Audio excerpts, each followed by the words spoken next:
guri cusub, nolol cusub. waxyaabo badan baa isbeddel ku socda. aragtiyo, dhawaaqyo, caraf cusub, cunto qariib kugu ah, xeerar ad adag ee dhanka nolosha. haddana waxaa jira hal shay oo weli sidiisa ah: jacaylka aad reerkaaga u qabto.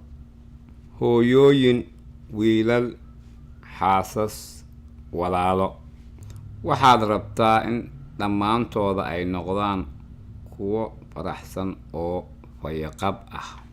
waan ku caawin karnaa. dunidan cusub aan kula hagno. si wada jir ayaan ku dhisi karnaa qoysas fayo qaba iyo adiga oo fayo qaba.